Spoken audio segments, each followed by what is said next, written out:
pre vyššie dobro. Pre začiatok chcem oznámiť, že sú v predaji nové mikiny a tričká, odkaz je v popisku. A ja vás vítam u ďalšej epizódy Moje posolstvo. Pohodlne sa usaďte, alebo si ľahnite, alebo to je proste na vás. Budem sa snažiť prezentovať moje myšlienky stručne a čo najviac laicky, ako to len viem.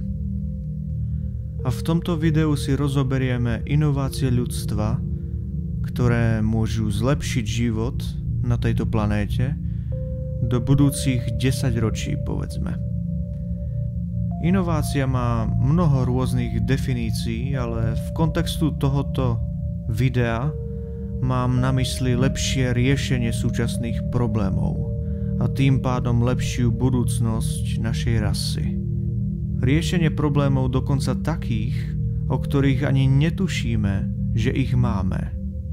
Čím viacej veci inovujeme, tým zložitejšie a zaujímavejšie problémy objavujeme, ako sa naše potreby a túžby vyvíjajú. Napríklad taký priemerný človek v Norsku pred 250 rokmi túžil, po dobrých a kvalitných topánkach.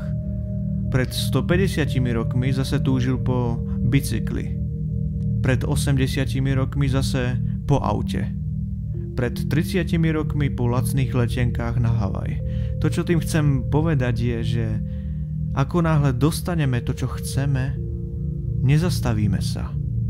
Zisťujeme, ako veci ďalej zdokonalovať a ako ich ešte vylepšiť.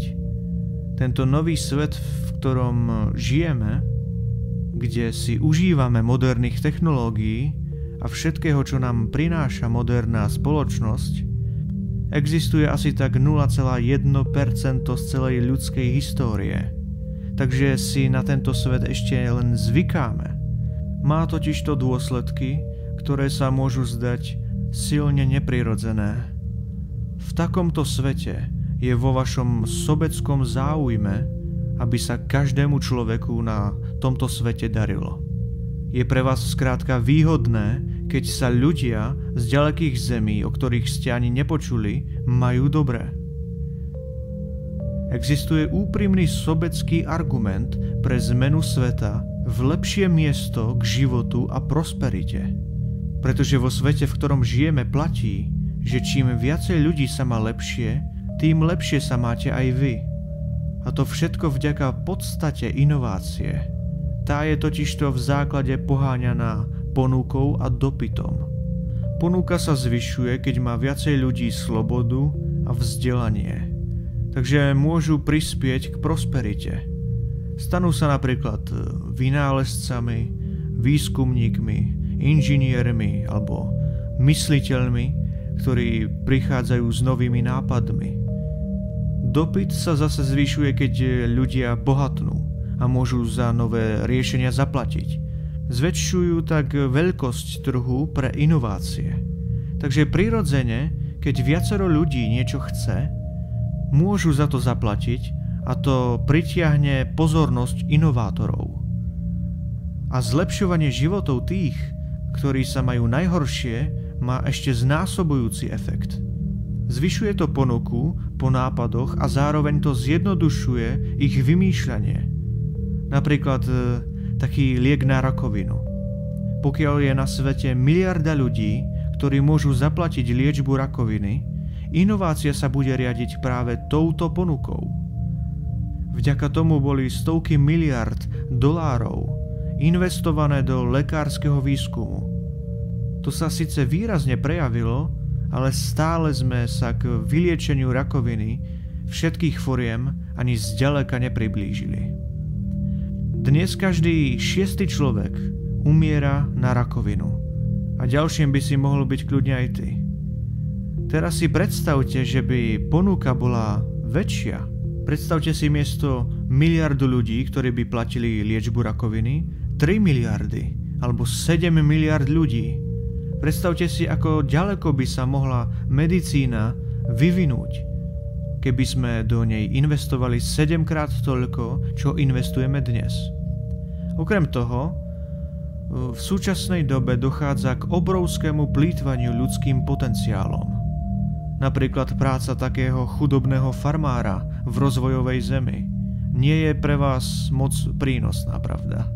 Ale pokiaľ sa mu bude dariť lepšie, jeho deti môžu ísť napríklad študovať na univerzitu a vyvíjať veci, ktoré vám už môžu byť prínosné a prospešné. Namiesto toho, aby sme mali len pár centier inovácie, v rozvinutom svete by sme ich mali mnoho a po celom svete. Výskumná kapacita celého ľudstva by bola mnohonásobne vyššia, než je teraz. Takže keby tomu tak bolo, mohla by byť rakovina už vyliečená.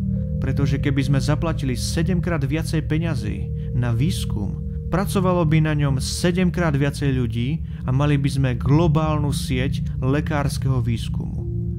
A toto je jadro môjho posolstva.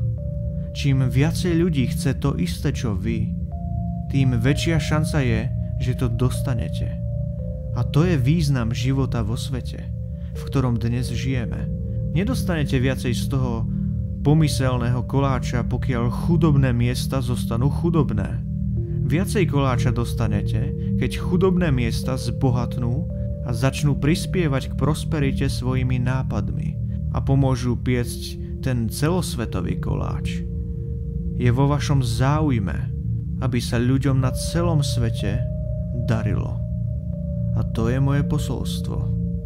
Čím rýchlejšie sa dostaneme do tejto verzie sveta, tým viac sa bude dariť aj vám osobne.